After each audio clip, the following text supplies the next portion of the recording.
Cyber attacks are not a new phenomenon, but they have become increasingly prevalent and sophisticated in recent years. From small businesses to large corporations, governments to individuals, no one is immune from these attacks. There have been many warnings about this threat for years, and it seems like many of us have not been able to actually heed these warnings, and that is not a good sign. My name is David Quintieri, and I have been knee-deep in the trenches looking at the information for you so that you don't have to spend your time doing so. I'm talking about everything from the financial system, currencies, central bank digital currencies, and everything to do with the economy, all here and now.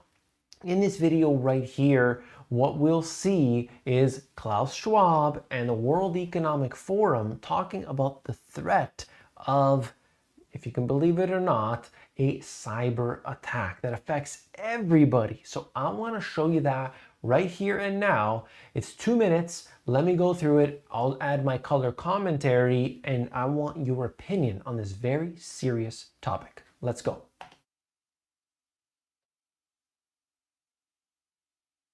Vulnerable we are to biological threats. In the digital world, similar risks are being overlooked right now. A cyber attack with COVID-like characteristics would spread faster and further than any biological virus.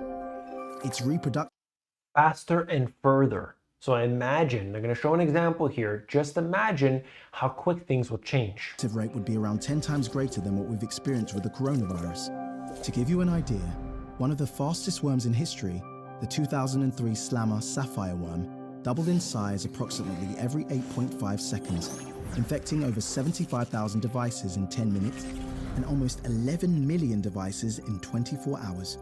Fortunately, at least until now, cyber attacks have not impacted our health the way pandemics have, but the economic damages, and therefore the impact they have had on our daily lives, have been equal and sometimes even greater. You see, the only way to stop the exponential propagation of a COVID-like cyber threat is to fully disconnect the millions of vulnerable devices from one another and from the internet. Disconnect everything from the internet. What's connected to the internet? Okay, you got your cell phone, you got your computer, your iPads and all that, but everything now today, critical infrastructure connected to the internet, you disconnect it, your life is gone, it's disrupted because we rely on it so heavily. And Klaus, my friend Klaus Schwab is about to talk, okay? Give it a second. All of this in a matter of days.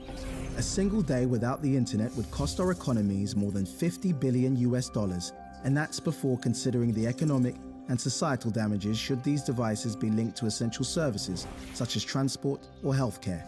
As the digital realm increasingly merges with our physical world, the ripple effects of cyber attacks on our safety just keep on expanding at a faster pace than what we're preparing for. COVID-19 was known as an anticipated risk.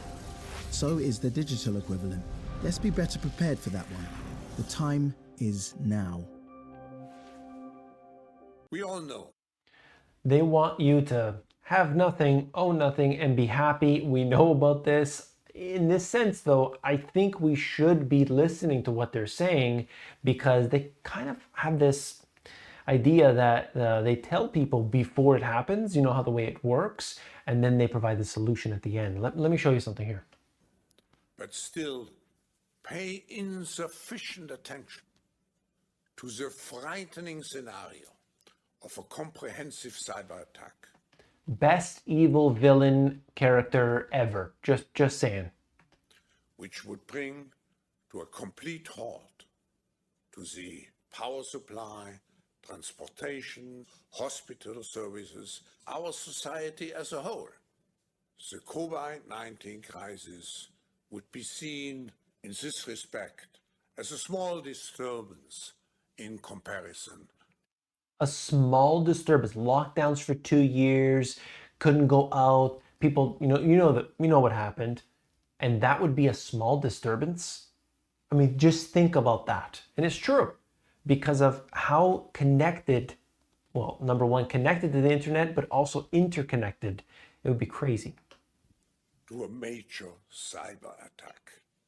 To use the COVID-19 crisis as a timely opportunity to reflect on the lessons the cybersecurity community can draw and improve our preparedness for a potential cyber pandemic. To me, it's very clear what they want to do. They are going to introduce this, or potentially we could see this coming from, let's say, China and the US. They're going to war. It might not be bombs. It might not be missiles. It might actually be a cyber threat. I've talked about this all the time. It's a little bit trickier. It's hard to analyze exactly where that came from. And it's quicker too, okay, because it could be instantaneous. So these things are happening. They're warning about it. We're getting the warnings. Most people, they're just not doing anything about it. What can you do? Well, of course, if this is something that's going to shut the entire grid down, there's nothing. But understand something. Central bank digital currencies and what they want to introduce right now are not a good thing, especially if we are forced upon them, okay? So that's why we got to get ourselves to have our own sources of income, to diversify geographically in where our wealth is and where our income comes from, because not all countries are going to do it at the exact same time probably, and maybe there's different rules. You have parallel systems in some cases.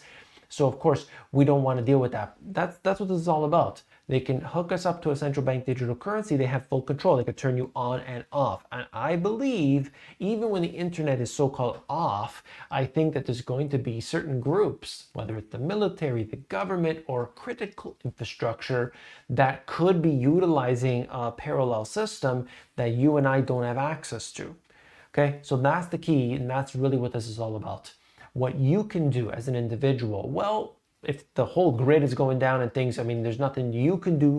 Of course, you could have the pillars of prosperity, and you could be there to, be self-sufficient and be prepared on your own home.